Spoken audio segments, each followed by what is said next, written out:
dia, meus irmãos, graça e paz. Nós estamos mais uma vez reunidos aqui para o nosso devocional matinal e nada melhor do que começar o nosso dia refletindo na palavra de Deus.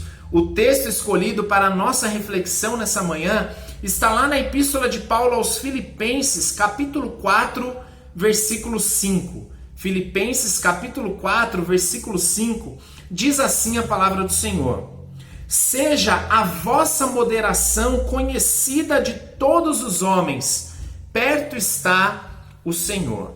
Meus irmãos, nós conhecemos bem a Epístola de Paulo aos Filipenses, também conhecida como a Epístola da Alegria, em que Paulo escreve de uma prisão em Roma por volta do ano 60, 61 da era cristã, com alguns objetivos em mente. Primeiro, Paulo queria agradecer aos filipenses a oferta destinada à tarefa missionária. E ele também tem o objetivo de encorajar aqueles irmãos para continuarem seguindo o exemplo de Cristo, Jesus servo.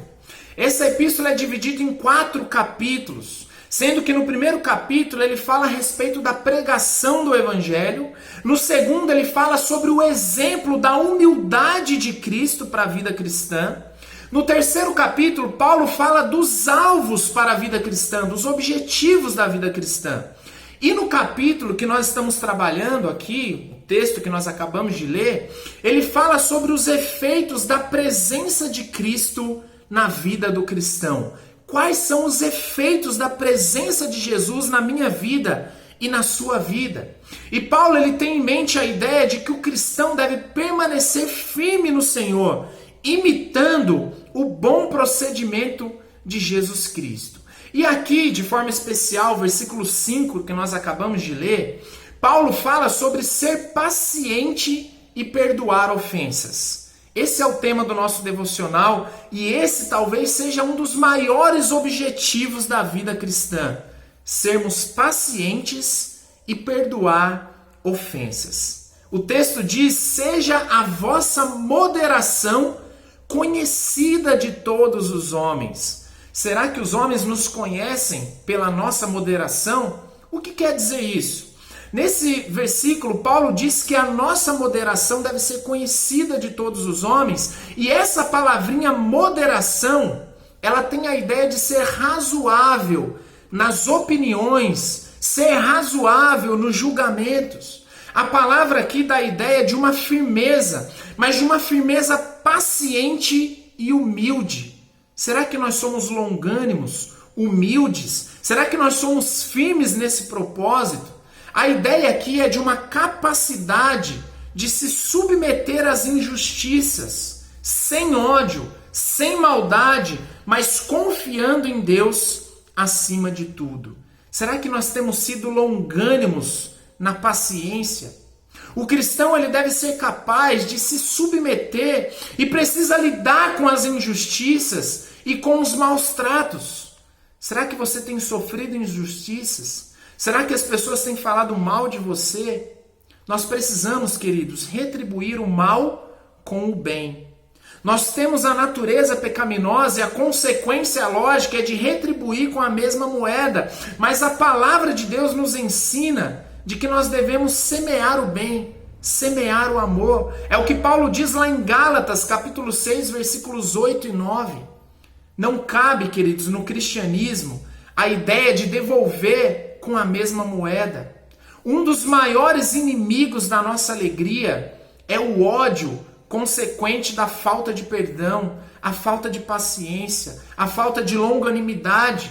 O contexto em que esse texto está inserido é justamente esse, um contexto em que Paulo fala sobre a alegria da vida cristã.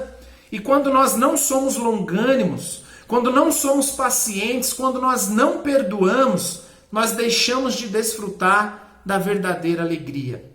Algumas vezes, queridos, nós somos lesados, somos enganados, pessoas agem contra nós. Talvez você tenha passado por uma situação assim.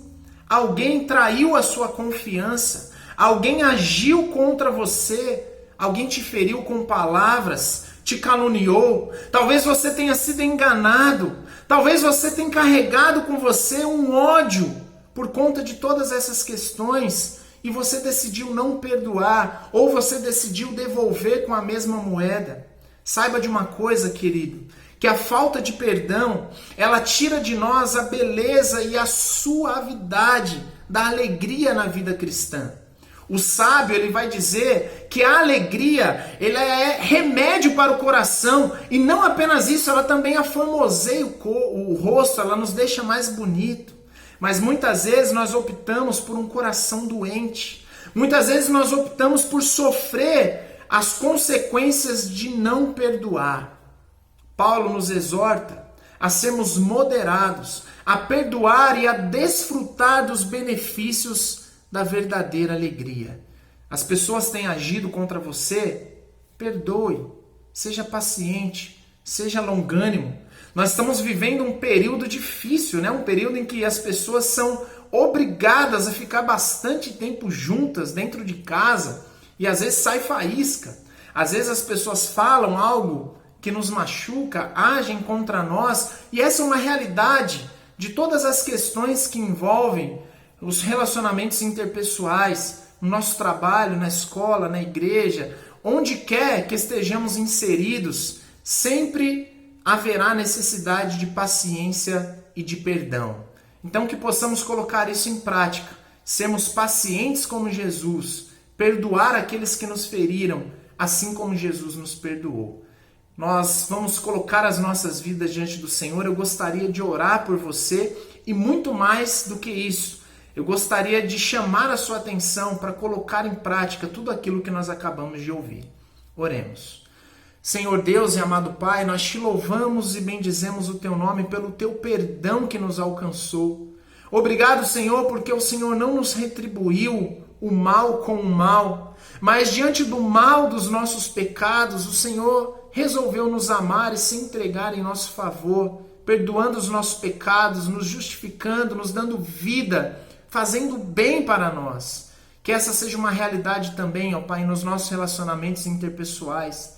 Que sejamos capazes de amar e perdoar mesmo aqueles que nos feriram, mesmo aqueles que nos caluniaram. Ajuda-nos, Senhor, a não devolver o mal com o mal, mas ao contrário disso, ajuda-nos a devolver o mal com o bem. Mesmo pensando que isso é injusto, mesmo pensando que nós não merecemos esse mal contra nós, ajuda-nos a semear o bem em tempo oportuno, em qualquer circunstância, para a sua glória e também para a nossa alegria e satisfação em Cristo Jesus. Amém e amém.